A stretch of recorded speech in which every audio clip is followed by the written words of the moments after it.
हनुमान जी का जीवन जितना चमत्कारिक है उतना ही रहस्यमयी भी।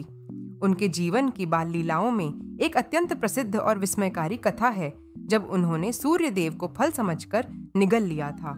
यह घटना केवल एक चमत्कार नहीं बल्कि एक गहरा संदेश भी है कि कैसे एक निष्कलंक और शक्तिशाली बालक संपूर्ण ब्रह्मांड को हिला सकता है। यह बात तब की है जब हनुमान जी बहुत छोटे थे, किंतु उनकी शक्तियां और ऊर्जा पहले से ही असामान्य थीं। उनके जन्म के समय ही ज्योतिषियों ने कह दिया था कि यह बालक साधारण नहीं बल्कि एक दिव्य शक्ति का अवतार है। उनके पिता केसरी वानर राज थे और माता अंजनी एक तपस्विनी थीं। वायुदेव से वरदान स्वरूप हनुमान जी को अद्भुत वेग, शक्ति और साहस प्राप्त था। एक दिन बालक हनुमान जी ने प्रातःकाल आकाश में उगते हुए चमकते सूर्य को देखा। उन्हें सूर्य लाल रंग का एक बड़ा, सुंदर, चमकीला फल प्रतीत हुआ।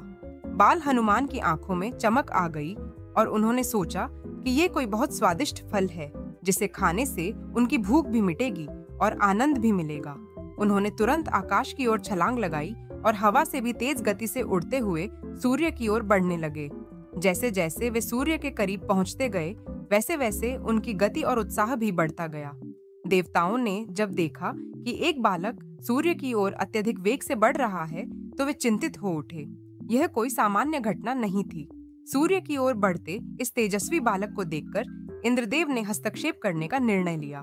जब हनुमान जी सूर्य के समीप पहुंच गए और उन्हें निगलने की चेष्टा की, तब चारों ओर अंधकार छा गया।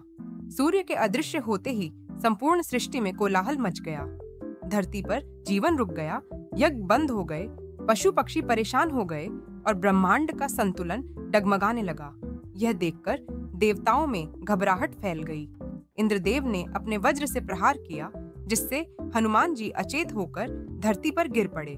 जब वायुदेव को पता चला कि उनके पुत्र पर वज्र प्रहार हुआ है, तो वे अत्यंत क्रोधित हुए और उन्होंने अपनी सबसे बड़ी शक्ति को रोक लिया, वायु का प्रवाह। अब धरती पर न वायु थी, न प्राण और न ही गति। जीव जंतु तड़पने लगे, मनुष्य बेचैन हो उठे। सारे देवता ब्रह्मा जी के पास पहुंचे और प्रार्थना की कि हनुमान जी को होश में लाया जाए और वायुदेव को शांत किया जाए। ब्रह्मा जी ने स्वयं धरती पर आकर बालक हनुमान को स्पर्श किया और उन्हें चेतना दी। तब ब्रह्मा जी और अन्य देवताओं ने मिलकर हनुमान जी को अनेक अमूल्य वरदान दिए। ब्रह्मा जी ने उन्हें किसी भी अस्त्र शस्त्र से अजेय होने का वरदान दिया। विष्णु जी ने उन्हें अद्वितीय बुद्धि और अचल भक्ति दी। शिव जी ने उन्हें अपने अंश से बल और सिद्धियों का वरदान दिया। सूर्य देव ने उन्हें वेद, शास्त्र, आयुर्वेद और दिव्य ज्ञान की शिक्षा देने का वचन दिया। इंद्रदेव, जो पहले क्रोधित थे, उन्होंने भी उन्हें आशीर्वाद दिया कि उनका वज्र अब उन्हें कभी हानि नहीं पहुंचा सकेगा। इस प्रकार हनुमान जी देवताओं के वरदानों से युक्त होकर अत्यंत शक्तिशाली बन गए और तभी उन्हें अष्ट सिद्धि नवनिधि के दाता की उपाधि प्राप्त हुई। यह कथा केवल एक पौराणिक प्रसंग नहीं बल्कि एक गहरा आध्यात्मिक रहस्य है। यह बताता है कि एक निष्कलंक बालक जब ईश्वरीय शक्ति से युक्त होता है, तो वह संसार के सबसे बड़े देवताओं को भी चौंका सकता है। यह हमें यह भी सिखाता है कि अहंकार, क्रोध और शक्ति का दुरुपयोग कितना नुकसानदेह हो सकता है, लेकिन जब वही शक्ति भक्ति और विनम्रता से जुड़ जाए, तब वह लोक कल्याण का साधन बनती है। बालक हनुमान की मासूमता में छिपी शक्ति, उनकी भक्ति में छिपा तेज और उनके विनम्र स्वरूप में छिपा साहस उन्हें एक अद्वितीय देवता बनाता है। आज भी जब कोई संकट में जय श्री राम पुकारता है, तो विश्वास किया जाता है कि हनुमान जी तुरंत वहां पहुंच जाते हैं।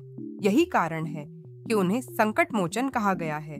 उनकी बाल लीला, जब उन्होंने सूर्य को निगला, वो हमें यह दिखाती है कि शक्ति केवल भौतिक बल नहीं बल्कि विश्वास, भक्ति और निष्कलंक भावना से जुड़कर ईश्वरीय स्वरूप को प्राप्त करती है। हनुमान जी के इस रहस्य से हम आज भी सीख सकते हैं कि जब मन पवित्र हो और लक्ष्य स्पष्ट हो, तो असंभव कुछ भी नहीं।